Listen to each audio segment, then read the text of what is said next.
de el libro Tratado Esotérico de Astrología Hermética del venerable maestro y arcángel Samael Aun Weor. Capítulo 11. Acuario, del 20 de enero al 19 de febrero. El significado oculto de Acuario es saber. Acuario, el signo del aguador, es un signo zodiacal eminentemente revolucionario. Existen 4 clases de conocimiento o ciencia secreta. Necesitamos saber cuáles son esas 4 clases de conocimiento. Primero, Bhagna Vidya, conocimiento que se adquiere con ciertos poderes ocultos despertados dentro de nuestra propia naturaleza interior mediante ciertos rituales mágicos. Segundo, Mahat Vidya cabalística, la ciencia de la cábala, con todas sus invocaciones, matemáticas, símbolos y liturgia. Puede ser angélica o diabólica.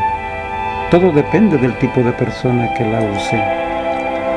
Tercero, Gupta Vidya, ciencia de los mantras, magia del verbo. Se fundamenta en los poderes místicos del sonido, en la ciencia de la armonía.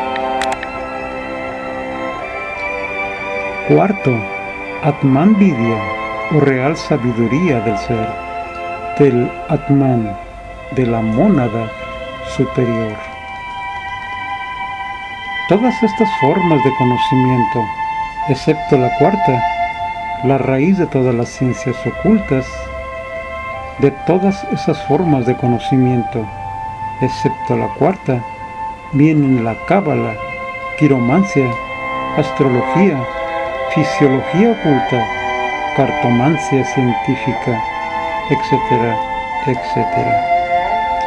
De todas esas formas de conocimiento, de todas estas ramas ocultistas, ya la ciencia ha descubierto algunos secretos, pero el sentido espacial desarrollado no es el hipnotismo ni puede ser adquirido por esas artes. El presente libro astrológico hermético esotérico nada tiene que ver con la astrología de feria mencionada en los periódicos, en algunos noticieros de radio o televisión. En este libro enseñamos la ciencia del Atman Vidya, fundamentada en los días originales de la antigüedad. Lo fundamental es el Atman Vidya. Ella incluye a todas en su aspecto esencial y hasta puede usar de ellas ocasionalmente, pero solo utiliza sus extractos sintéticos depurados de toda escoria. La puerta de oro de la sabiduría puede transformarse en la amplia puerta y ancho camino que conduce a la destrucción. La puerta de las artes mágicas practicadas con fines egoístas. Estamos en la edad del Kali Yuga, la edad de hierro, la edad negra, y todos los estudiantes de ocultismo están predispuestos a extraviarse por el camino negro. Asombra ver el concepto tan equivocado que tienen los hermanitos sobre el ocultismo y la facilidad con que creen poder llegar hasta la puerta y traspasar el umbral del misterio sin un gran sacrificio. Resulta imposible lograr el Atman Vidya sin los 3 factores de la revolución de la conciencia. Es imposible el Atman Vidya sin haber llegado al nacimiento segundo. Es imposible el Atman Vidya sin la muerte del yo pluralizado. Es imposible el Atman Vidya sin el sacrificio por la humanidad. No es la ley de la evolución la que nos confiere el Atman Vidya. No es la ley de la involución. Solo a base de tremendas y espantosas revoluciones íntimas llegamos al Atman Vidya. El camino de la revolución de la conciencia es la senda del filo de la navaja. Esta senda es terriblemente difícil. Esta senda está llena de peligros, por dentro y por fuera. Vamos a estudiar ahora, en este capítulo, cada uno de los 3 factores de la revolución de la conciencia, en forma ordenada y por separado, a fin de que los estudiantes gnósticos puedan orientarse correctamente. Pongan pues, nuestros lectores, muchísima atención en el estudio de cada uno de los 3 factores de la revolución de la conciencia, porque de la plena comprensión de cada uno de estos 3 factores depende el éxito en este trabajo. El primero es nacer. El nacimiento segundo es un problema totalmente sexual. El sagrado toro Apis entre los antiguos egipcios debía ser joven, sano y fuerte para simbolizar la piedra filosofal, el sexo. Los griegos, instruidos por los hierofantes egipcios, representaban así también la piedra filosofal, con uno o varios toros, como se ve también en la fábula del Minotauro cretense. Igual significación alquímica tuvieron los toros que Hércules robó a Gerión. El mismo simbolismo lo encontramos en la leyenda de los sagrados bueyes del sol, que pasían tranquilos en la isla de Sicilia y que fueron robados por Mercurio. No todos los toros sagrados eran negros o blancos. Algunos eran rojos, como los de Gerión, y como los sacrificados por el sacerdote israelita, porque la piedra filosofal, en cierto momento alquímico, es roja, y esto lo sabe todo alquimista. El famoso buey Apis, tan adorado en los misterios egipcios, era el creador y el fiscal de las almas. El buey Apis simbólico fue consagrado a Isis porque de hecho se halla relacionado con la vaca sagrada, la Madre Divina, Isis, a quien ningún mortal ha levantado el velo. Para que un buey tuviese el alto honor de ser ascendido a tal categoría, era preciso que fuese negro y tuviese en la frente o en una de las 2 paletas una mancha blanca en forma de creciente lunar. Es también cierto, y de todo verdad, que dicho buey sagrado debía haber sido concebido bajo la impresión del rayo y tener bajo la lengua la marca del escarabajo sagrado.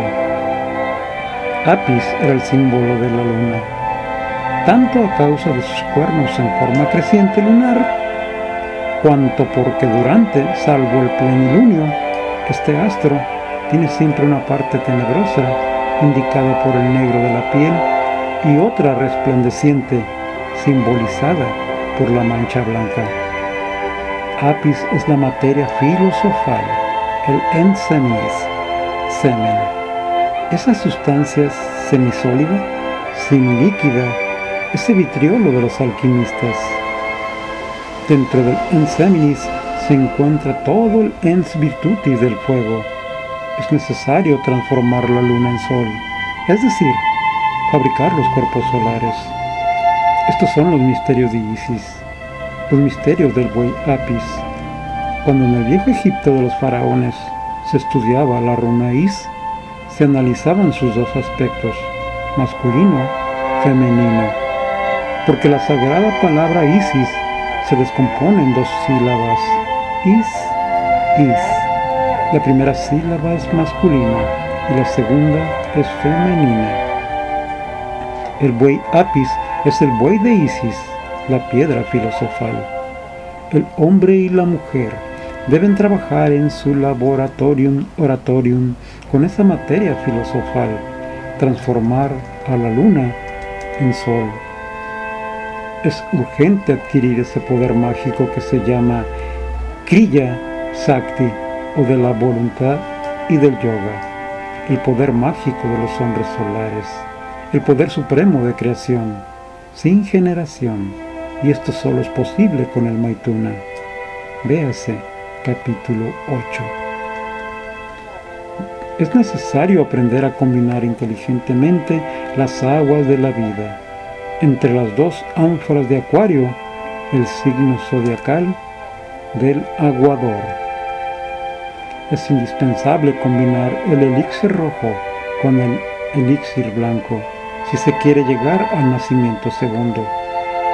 La luna simboliza a Isis, la madre divina, la Prakriti inefable, y el buey Apis representa la materia filosofal, la piedra sagrada del alquimista.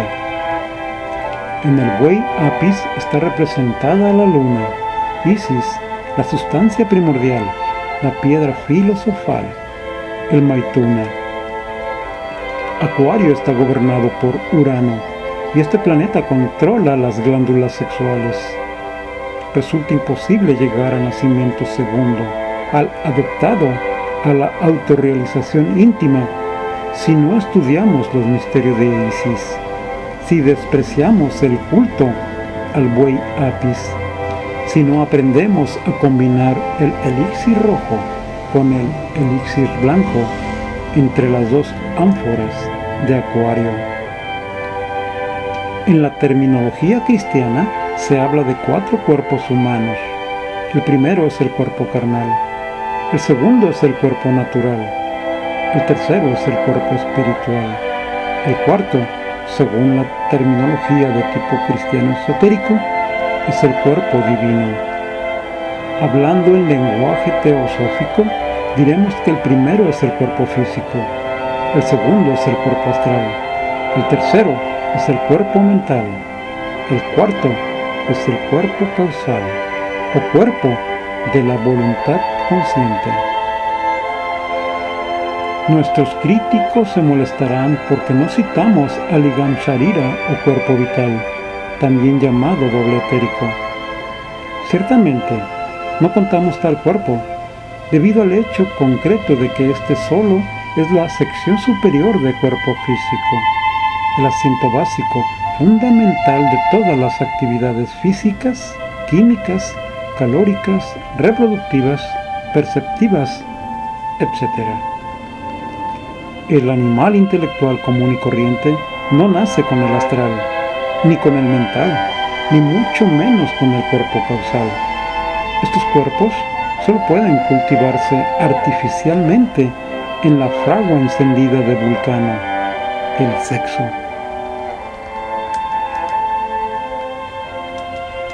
El cuerpo astral no es un implemento indispensable para el animal intelectual. Es un lujo, un gran lujo que muy pocos pueden darse. Sin embargo, el animal intelectual tiene un cuerpo molecular, un cuerpo de deseos similar al cuerpo astral, pero de tipo lunar, frío, fantasmal, espectral.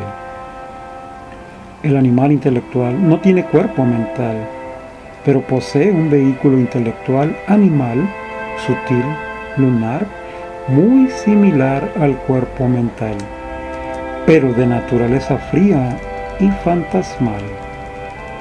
El animal intelectual no tiene cuerpo causal o cuerpo de la voluntad consciente, pero tiene la esencia, el buddhata, el embrión de alma, que fácilmente se confunde con el cuerpo causal.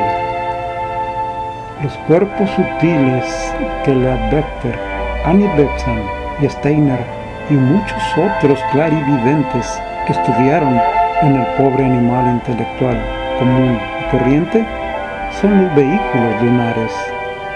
Quien quiera llegar al nacimiento segundo debe fabricarse los cuerpos solares, el auténtico cuerpo astral, el legítimo cuerpo mental, el verdadero cuerpo causal o cuerpo de la voluntad consciente.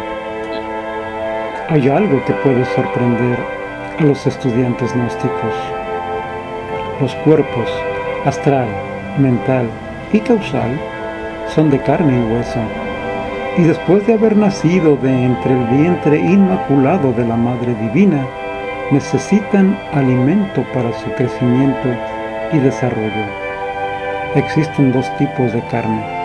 La primera es carne que viene de Adán. La segunda es carne que no viene de Adán. Los cuerpos solares son de carne que no viene de Adán. Resulta interesante saber que el hidrógeno sexual, Si-12, siempre cristaliza en carne y hueso. El cuerpo físico es de carne y hueso, y los cuerpos solares son también de carne y hueso. El alimento básico del cuerpo físico es el hidrógeno 48. El alimento fundamental del cuerpo astral es el hidrógeno 24.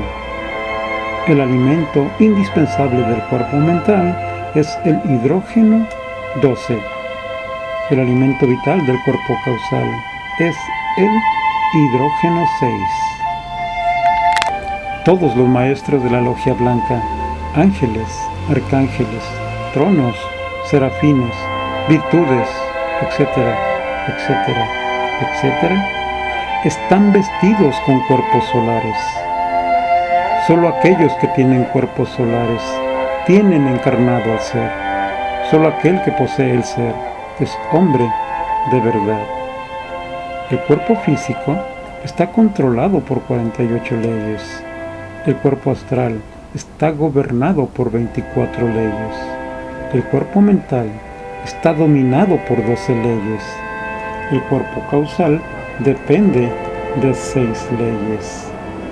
Es urgente bajar a la fragua encendida de Vulcano, el sexo, para trabajar con el fuego y el agua, origen de mundos, bestias, hombres y dioses. Es urgente descender a la novena esfera para fabricar los cuerpos solares y lograr el nacimiento segundo. Causa dolor saber que muchos presumen de maestros y santos todavía están vestidos con cuerpos lunares. Muerte. Se equivoca rotundamente el conde Gabalis al decir que las salamandras, gnomos, silfos, ninfas necesiten casarse con un hombre para hacerse inmortales. Es estúpida la afirmación del conde Gabalis al decir que nosotros necesitamos la renunciación por completo a las mujeres para entregarnos a la inmortalización de sílfides y ninfas. Los elementales de los elementos de las plantas, de los minerales, animales, serán los hombres del futuro, sin necesidad del inmundo coito recomendado por el conde Gabalis. Es lástima que muchos médiums del espiritismo estén casados con elementales y que muchas personas durante el sueño cohabiten con incubos, sucubos y elementales de todo tipo. Los mundos internos están llenos de toda clase de criaturas, algunas buenas, otras malas, otras indiferentes. Los devas o ángeles jamás son inferiores al hombre. Los devas o ángeles son hombres solares verdaderos, y eso es todo. Los devas o ángeles son 2 veces nacidos. Para los chinos, las 2 clases más elevadas de habitantes invisibles son los Tien, de naturaleza totalmente celeste, y los Ti y Tu'u o intermediarios. En los desfiladeros de Kuen Lun, la región central de la Tierra o montes lunares, la tradición ha colocado todo un mundo extraño y misterioso gobernado por dioses. Esos seres divinos son los Ko'an o Loanes, dioses gobernadores de millones de criaturas. Los Ti visten ropaje amarillo y habitan en criptas o cavernas subterráneas. Se alimentan de sésamo, coriandro y otras flores y frutos del árbol de la vida. Son 2 veces nacidos. Estudian la alquimia, botánica, oculta, la piedra filosofal, a la manera del maestro Zanoni y su sabio compañero, el gran McNaught. Una tercera clase de habitantes invisibles son los fabulosos Shen o Shain, nacidos aquí abajo en el mundo sublunar, ya para trabajar para el bien, ya para pagar su vicio karma ancestral. La cuarta clase de habitantes de los mundos internos citados por los chinos son los tenebrosos Mahashan, gigantes hechiceros de la magia negra. Los seres más raros y más incomprensibles son los terribles Maru o Turan, seres mencionados por el Rig Veda, legiones de Hanasmusianos. Esta palabra se pronuncia con J, así, Hanasmusianos. Estas legiones constan de 343 familias, aun cuando ciertos cálculos elevan la cantidad a 823 o 543 familias. Es lamentable que estos Hanasmusen sean adorados por ciertos musulmanes y brahmanes. Los Hanasmusianos tienen, como ya dijimos en el capítulo 9 de este libro, dos personalidades, una angélica y otra diabólica. Es claro que la personalidad solar angélica de un Hanasmusiano jamás se adviene a instruir candidato alguno a la iniciación sin antes decirle con entera franqueza: guárdate, nosotros somos la tentación que puede convertirte en un infiel. Sabe muy bien la personalidad solar de todo Marud o Turan Hanasmusiano que posee otra personalidad lunar, diabólica, tenebrosa, capaz de desviar al candidato a la iniciación. Ante el dos veces nacido se abren dos caminos, el de la derecha y el de la siniestra.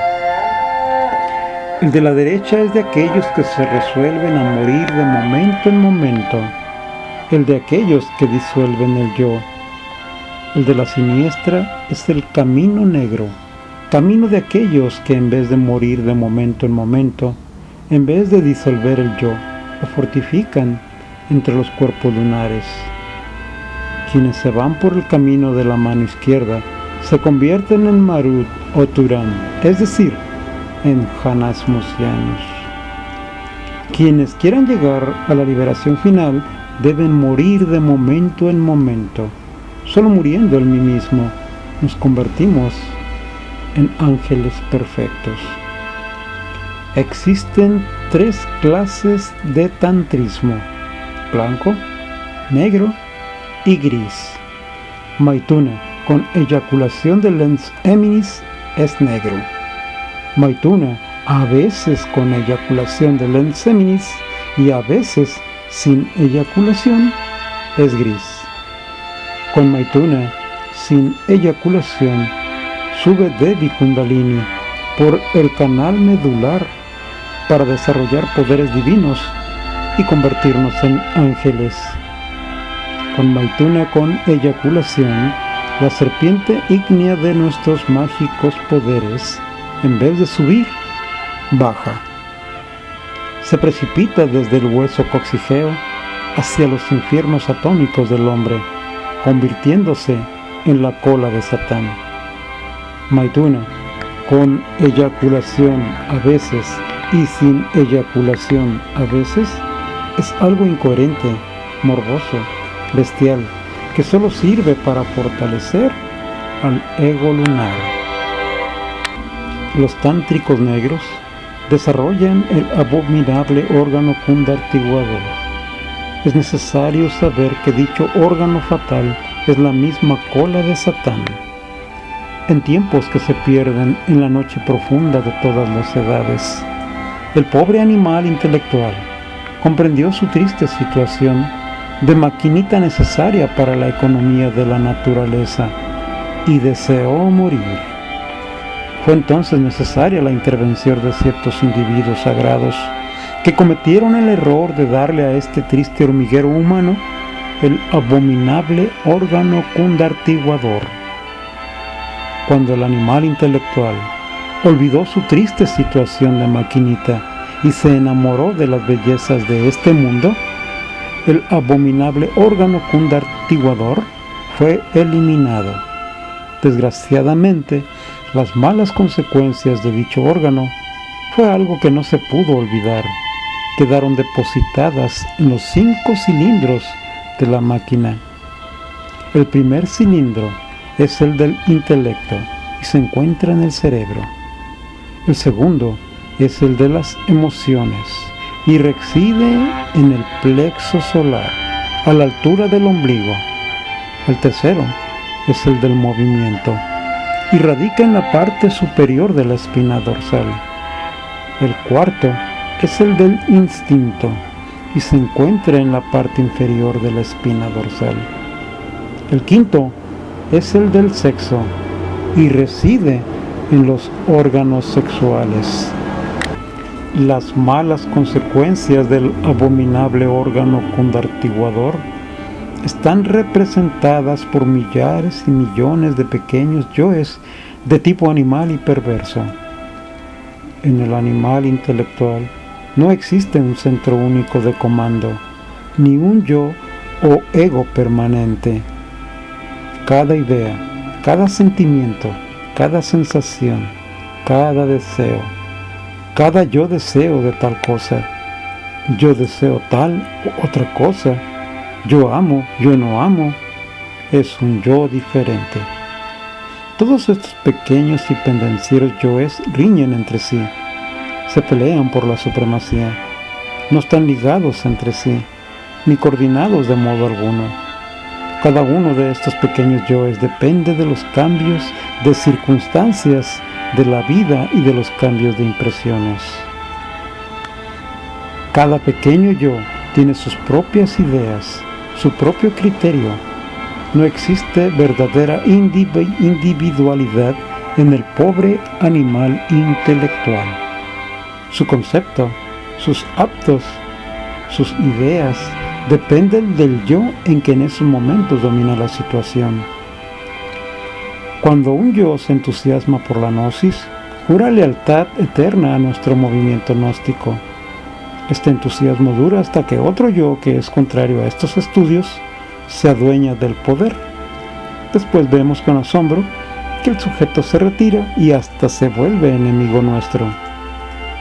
El yo que hoy jura amor eterno a una mujer es después desplazado por otro yo que nada tiene que ver con tal juramento, y entonces la mujer sufre la decepción.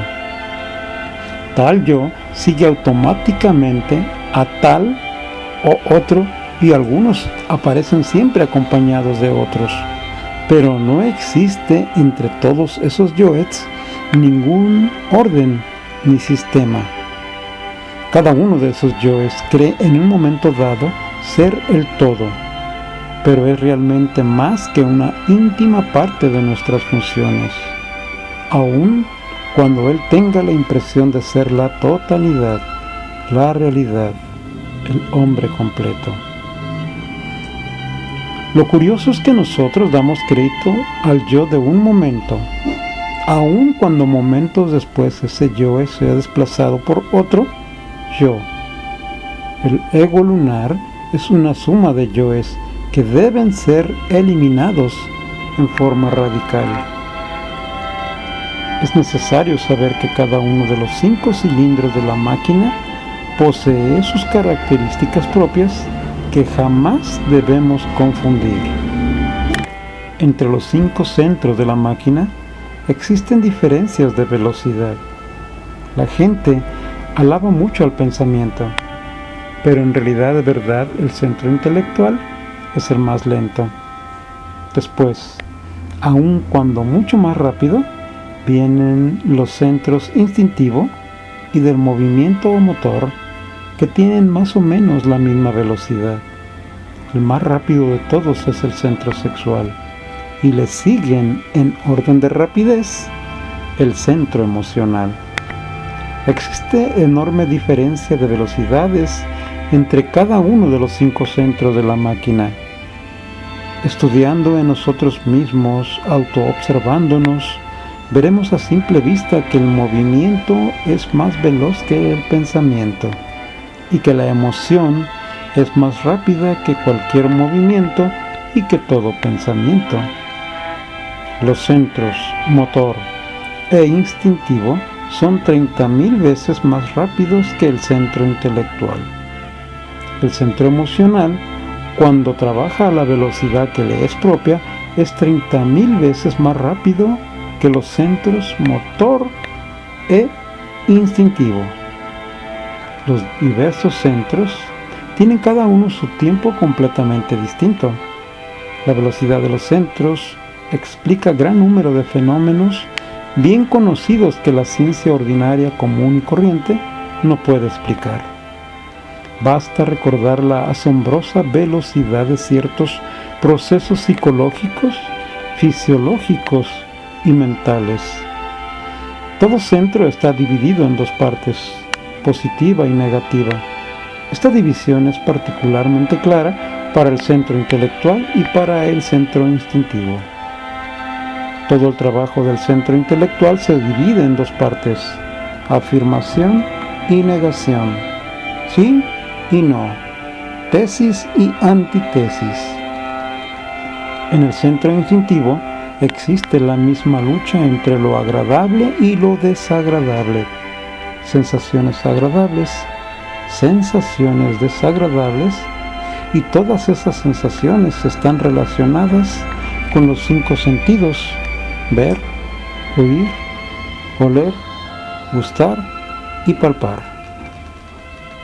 En el centro motor o del movimiento existe lucha entre el movimiento y el reposo.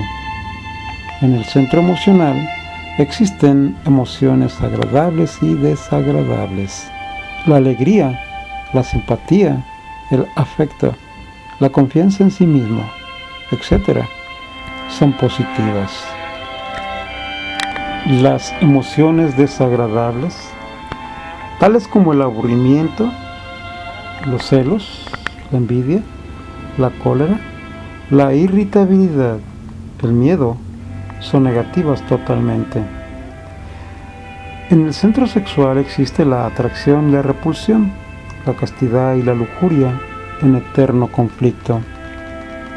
El animal intelectual sacrifica sus placeres si es necesario, pero resulta incapaz de sacrificar sus propios sufrimientos. Quien quiera disolver el yo pluralizado debe sacrificar sus propios sufrimientos. Los celos producen sufrimientos. Si aniquilamos los celos, muere el sufrimiento. Es sacrificando el dolor. La ira produce dolor.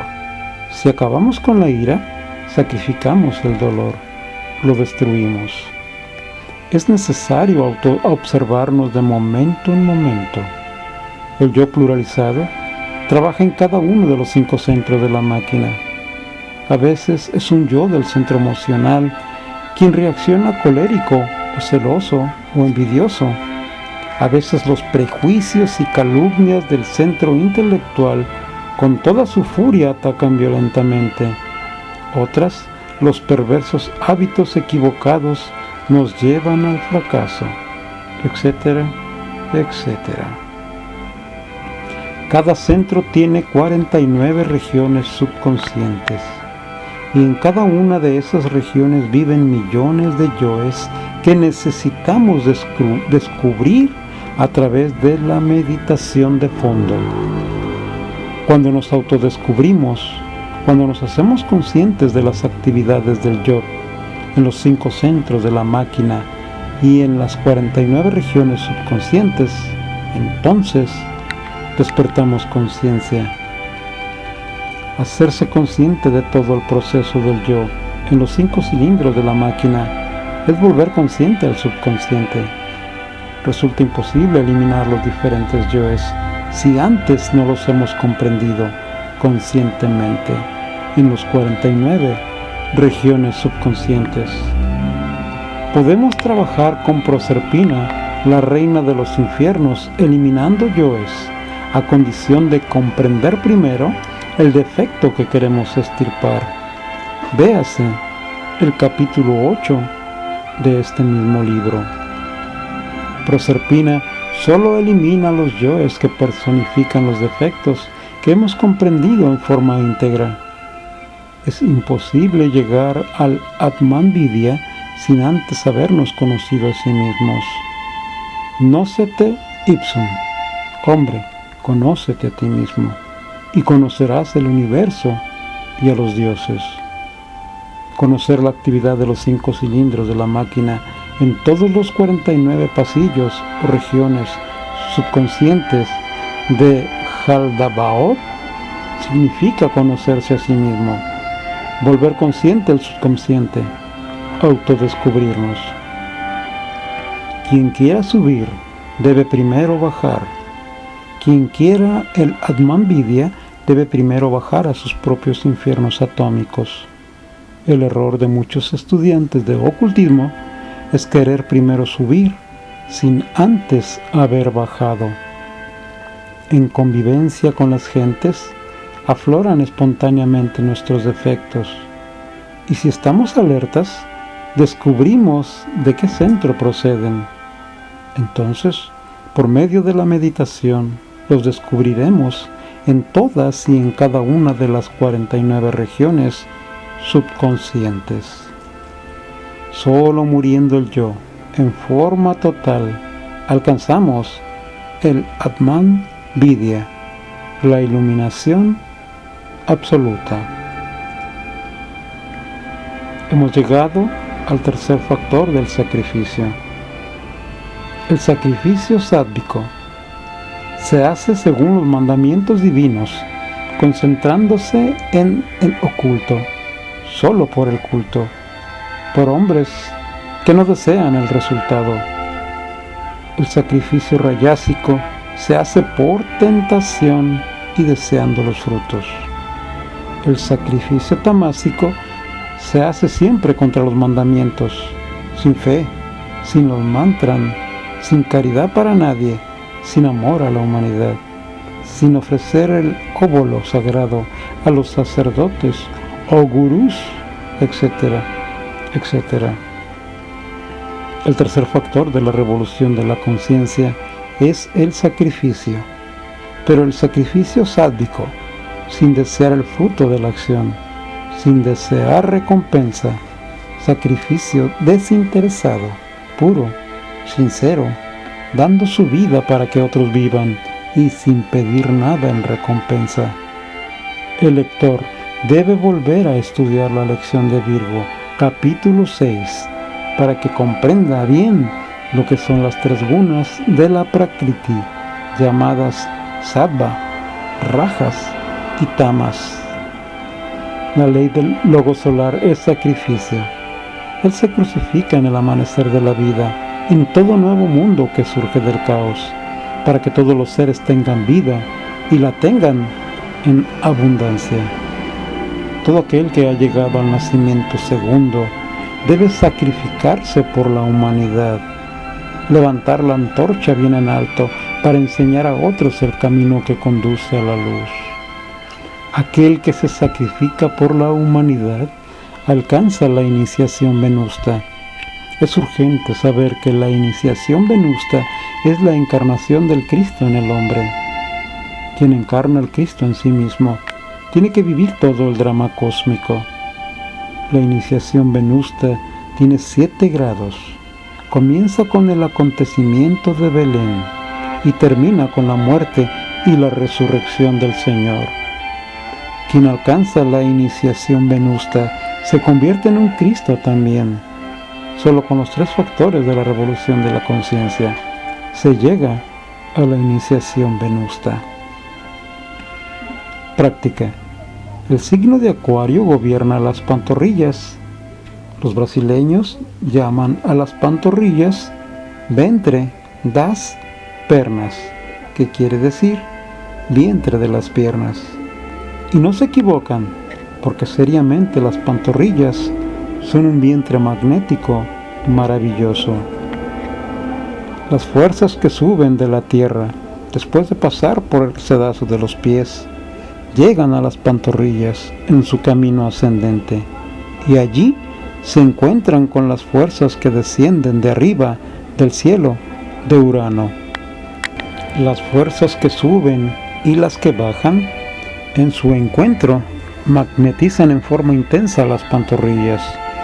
Por eso estas realmente se encuentran cargadas de erotismo.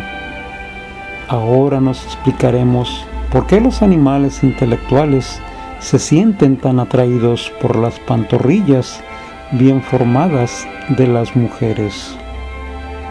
Durante el signo de Acuario, los discípulos y discípulas deben hacer pases magnéticos con sus dos manos sobre sus pantorrillas desde abajo hacia arriba, con el propósito de magnetizar poderosamente las pantorrillas, con el vivo anhelo de cargarse con las fuerzas extraordinarias de la constelación de Acuario. Estos pases magnéticos deben combinarse con la siguiente oración: fuerza pasa, fuerza pasa, fuerza pasa, penetra en mi organismo, asciende a unirte con tu hermana, la corriente que viene de arriba, del cielo de Urano. Urano y Saturno son los planetas que gobiernan a la constelación de Acuario. Urano es un planeta totalmente revolucionario. Entre los minerales de Acuario se destaca especialmente el uranio y el plomo. La piedra de Acuario, el zafiro. También la perla negra. Por cierto, muy difícil de encontrar, mas no imposible. A las mujeres de Acuario no podemos aconsejarles que se casen jamás con un hombre taurino, porque serán desgraciadas toda su vida. Los nativos de Acuario tienen gran disposición para las ciencias naturales, medicina, química, botánica, astrología, biología, astronomía, etcétera, etcétera. Los nativos de Acuario son cada uno revolucionario a su modo, en su vida, en sus costumbres, en su casa, fuera de su casa, etcétera, etcétera. Los nativos de Acuario se destacan como paladines, algunos en grande, otros en pequeño, pero todos tienen una marcada tendencia a ser paladines. Acuario es el signo del genio, donde Saturno, el anciano de los días, aporta la profundidad que le caracteriza, y Urano, el planeta revolucionario, lanza sus rayos sobre la humana especie.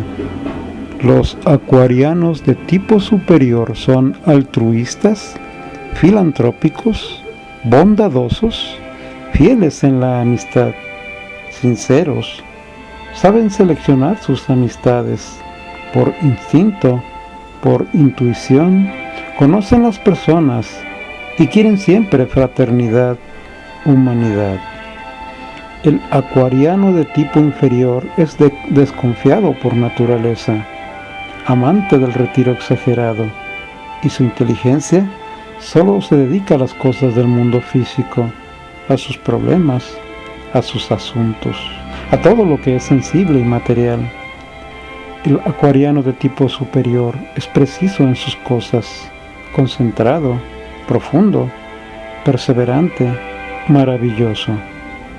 Las mujeres de Acuario son buenas esposas, buenas madres, pero les gusta estar fuera de casa, y esto molesta mucho a los maridos, sobre todo si estos son taurinos. Terminamos.